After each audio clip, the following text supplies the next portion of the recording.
दोस्तों बीते 5 सालों में भारत में इंटरनेट यूज करने का आंकड़ा तेजी से बढ़ा है। फिर चाहे वो गांव हो या फिर शहर, भारत में सबसे ज्यादा पॉपुलेशन होने के साथ साथ यहाँ मोबाइल यूज करने वालों की संख्या बढ़ती जा रही है। लेकिन ऐसा क्यों? क्योंकि दोस्तों आज हर घर तक इंटरनेट और मोबाइल सिस्टम को पहुंचाने का जिम्मा टेलीकॉम कंपनियों ने उठा लिया है। एक दूसरे से आगे बढ़ने की होड़ में भारतीय ग्राहकों को बहुत फायदा पहुंचाया है और इसी कंपटीशन ने आज पासा पलट दिया है। आज से 4 साल पहले यानी 2016 में रिलायंस ने अपनी सिम जियो को लॉन्च किया। सेल्समैन सभी दुकानों पर जाकर जियो सिम को बेचने लगे, जिसमें कस्टमर्स को सिर्फ सिम खरीदनी है और फ्री सर्विस का लुत्फ उठाना है। दोस्तों पहले तो किसी ने इस बात पर भरोसा भी नहीं किया। और क्या आप जानते हैं कि दुकानदारों ने भी इस सिम को अपने स्टोर में रखने से मना कर दिया। धीरे धीरे लोगों ने जियो को यूज करना शुरू किया, जिसके बाद मानो टेलीकॉम मार्केट में भूचाल ही आ गया था। सभी कंपनियों में हड़कंप मच गया, क्योंकि मार्केट में ऐसी सिम आई थी जिसे मात्र खरीदने के बाद आपको 4 महीने तक फ्री कॉल, फ्री मैसेज और फ्री इंटरनेट मिल रहा था। लोगों ने जब इस बात को सत्यापित पाया तो उन्होंने धड़ल्ले से जियो सिम खरीदनी शुरू कर दी, मानो 4 महीने का राशन मुफ्त में मिल रहा हो।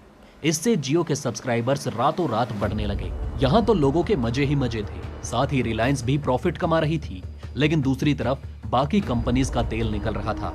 अब जहां एयरटेल के प्लान्स सबसे महंगे थे, वहीं आज उन्हें कोई नहीं खरीद रहा था। अब जब एयरटेल का ये हाल था तो सोचिए बाकी कंपनीज का तो दिवाला निकल चुका था।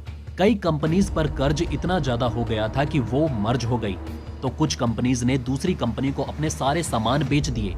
लेकिन दोस्तों इन सभी में एक कंपनी ऐसी थी जो डट कर जिद पर अड़ी रही, और आज उसी कंपनी ने जियो को पछाड़ दिया है।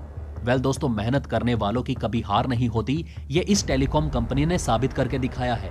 और जो नेटवर्क इंडिया में इतनी तेजी से फैला था, उसे लोगों के सर से ऐसा उतार कर पटका कि शायद ही लोग दोबारा जियो की कंपनी पर धन धनाधन करें।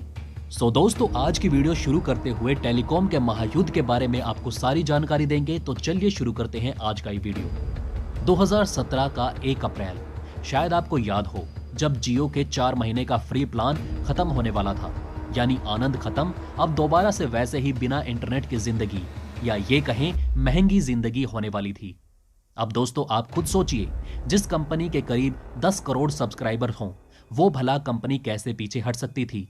जी हां दोस्तों, जियो ने 1 अप्रैल को लोगों को अप्रैल फूल बनाया और सुबह तड़के ही अपना मेंबरशिप प्लान अनाउंस कर दिया, यानी जो जियो का मेंबर होगा उसे ही फ्री सर्विस बहुत कम प्राइस में दोबारा से मिलने लगेंगी। और दोस्तों आप मानेंगे नहीं, लोगों को जियो की आदत इतनी ज्यादा हो गई थी कि सिर्फ 1 हफ्ते में जियो ने 1 करोड़ सब्सक्राइबर्स गेन कर लिए थे। इसके साथ ही जियो का फोन भी लॉन्च हो गया, जो कि एक कीपैड वाला फोन था, वो भी स्मार्टफोन के फीचर्स के साथ, जिसे गांव-गांव तक जियो का नेटवर्क फैलता गया। वहीं टेलीनॉर जो इंटरनेट प्रोवाइडर थी, उसने अपना सब कुछ बेच दिया, अपनी बिल्डिंग, अपने लाइसेंस और अपना कर्ज भी। दूसरी तरफ मुनाफा कमाने के लिए वोडाफोन और आइडिया मर्ज हो गए, और दोस्तों जिससे बना वीआई। खैर दोस्तों इसे भी कोई फायदा नहीं होने वाला था। ऊपर से हार कर डोकोमो ने भी अपना दिवाला निकालकर अपना सब कुछ बेचकर टेली इंडस्ट्री को टाटा बाय बाय कह दिया। पर एक मिनट, यहाँ आपने कुछ नोटिस किया होगा कि टेलीनॉर और डोकोमो ने अपनी कंपनी को बेच दिया, लेकिन कैसे? दोस्तों मार्केट में एक कंपनी थी, इसने अभी तक जियो के आगे घुटने नहीं टेके थे, और वो थी खुद को इंडियाज फास्टेस्ट नेटवर्क कहने वाली एयरटेल। एयरटेल ने टेलीनॉर और डोकोमो को खरीद लिया था, वहीं उसका कर्ज भी चुकाने को तैयार थी। लेकिन दोस्तों क्या आप जानते हैं कि जो एयरटेल दोनों कंपनीज के कर्ज चुकाने को तैयार था, वो खुद 2019 में 29,000 करोड़ का लॉस झेल रही थी। लेकिन कंपटीशन टेलीकॉम कंपनीज में नहीं था, बल्कि फ्री सर्विस और रिचार्ज सर्विसेज में था।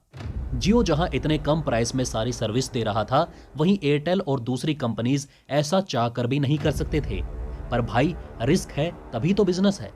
एयरटेल ने भी अपनी फ्री सर्विस देना शुरू किया, यानी रिचार्ज में आपको मल्टी सर्विसेज मिलेंगी। लेकिन बात अब भी नहीं बन रही थी, क्योंकि जियो का प्लान इतना सस्ता था कि उसके आगे एयरटेल का प्लान सभी को महंगा लगता था।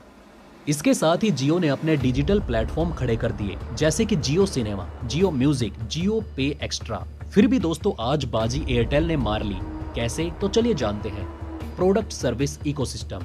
दोस्तों प्रोडक्ट सर्विस इकोसिस्टम वो है जिसकी मदद से टेलीकॉम कंपनीज आपके फोन पर कब्जा कर लेती है। जी हाँ दोस्तों, आपको यकीन नहीं होगा, लेकिन आज की सच्चाई यही है।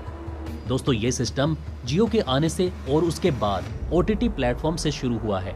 दरअसल ये इकोसिस्टम इस तरह काम करता है कि आपको रिचार्ज प्लान के साथ कई और चीजें भी मुफ्त में मिलते हैं, जैसे नेटफ्लिक्स, अमेज़न और बाकी डिजिटल प्लेटफॉर्म का सब्सक्रिप्शन। इसके साथ ही एयरटेल ने फ्री ब्रॉडबैंड की भी सर्विस दी और साथ ही दोस्तों अपने DTH से भी इसको जोड़ दिया। वहीं एयरटेल ने अपना DTH पैक 1 मंथ बिल्कुल फ्री दिया। साथ ही लॉकडाउन के समय में एयरटेल ने इतना बड़ा कदम उठाया जिससे सभी एयरटेल की ओर खींचे चले गए। जहां सभी चीजें बंद थी वहां एयरटेल बड़ी तेजी से काम कर रहा था। उस दौरान एयरटेल ने हर घर तक केबल ऑपरेटर के जरिए केबल लाइन पहुंचाई। यहां से एयरटेल ने अपना स्ट्रीम DTH भी लॉन्च कर दिया। साथ ही ब्रॉडबैंड के जरिए करीब 90 लाख लोग ब्रॉडबैंड का इस्तेमाल करने लगे, जिनमें से 70 लाख यूजर सिर्फ एयरटेल के हैं। यहीं से एयरटेल की कामयाबी शुरू हुई। किस्मत का सिक्का ऐसा पलटा कि जियो की सर्विस धीरे धीरे डाउन होती गई और मुनाफा कमाने के चक्कर में जियो ने अपने प्लान्स को और भी ज्यादा बढ़ा दिया। अब बेकार सर्विस और ज्यादा पैसे लोगों को खर्च करने पड़े। इसके लिए लोगों ने अपनी सिम को एयरटेल में पोर्ट करवाना शुरू कर दिया। इससे जियो के यूजर्स में गिरावट आई और एयरटेल के यूजर्स बढ़ गए।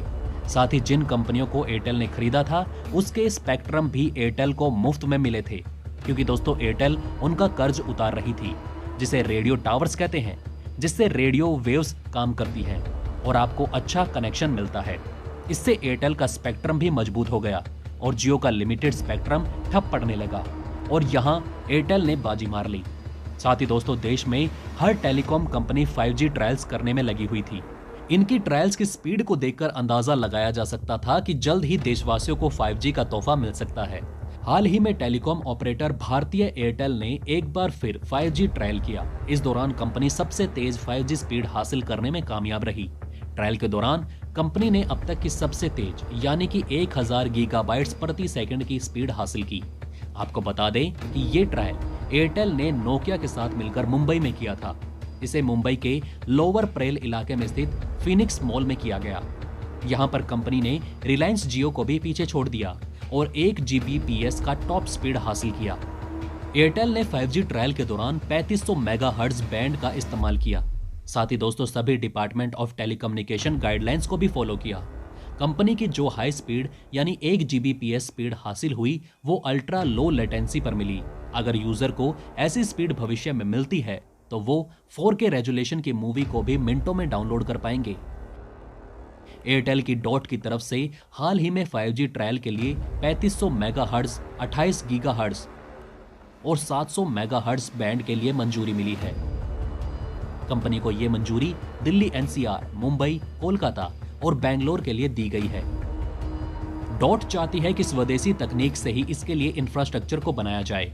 एयरटेल जल्द ही कोलकाता और दिल्ली में भी 5G ट्रायल करेगी। कंपनी को बेंगलोर के लिए भी मंजूरी मिल चुकी है। वैसे तो कंपनी ने साल की शुरुआत में हैदराबाद शहर में लाइव 5G ट्रायल किया था और ऐसा करने वाली वो पहली कंपनी बन गई थी। हैदराबाद में ट्रायल के दौरान कंपनी ने 1800 मेगाहर्ट्ज स्पेक्ट्रम बैंड का इस्तेमाल किया था। डिपार्टमेंट ने जियो और वोडाफोन को भी यही स्पेक्ट्रम अवेलेबल कराए हैं। तो देखा दोस्तों, आपने किस तरह से किस्मत का सिक्का पलटता है, बस हार ना मानने की वजह से। तो दोस्तों आपको कैसी लगी आज की ये वीडियो हमें कमेंट करके जरूर बताइएगा। धन्यवाद।